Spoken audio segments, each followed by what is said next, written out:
20 अगस्त 2023 अपराह्न को 48वीं विहिनी जयनगर के कार्यक्षेत्र भारत नेपाल सीमा चौकी नहरनिया के जिम्मेवारी के इलाके में एसएसबी के जवानों को एक बड़ी कामयाबी मिली।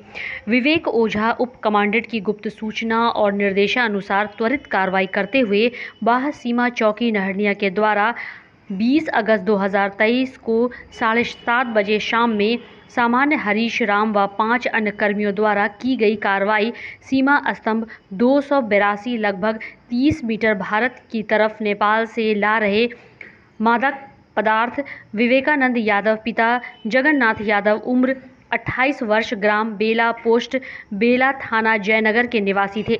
इन्हें मादक पदार्थों के साथ जब्त किया गया।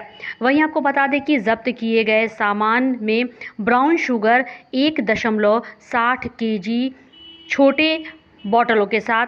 वहीं अभी जब्ती और गिरफ्तारी की आगे की प्रक्रिया की जा रही है। गोविंद सिंह भंडारी कमांडेंट 48वीं वाहिनी जयनगर ने बताया कि भारत नेपाल सीमा पर तस्करी रोकने के लिए एसएसबी के जवानों द्वारा लगातार अभियान चलाए जा रहे हैं और अभियान के दौरान कामयाबी भी मिल रही है। आने वाले समय में भी इस प्रकार के अभियान चलाया जाएगा और सीमा पर होने वाली अवैध गतिविधियों को रोका जाएगा। जयनगर से सुरेश कुमार, बिहार मिथिला न्यूज़, दरभंगा।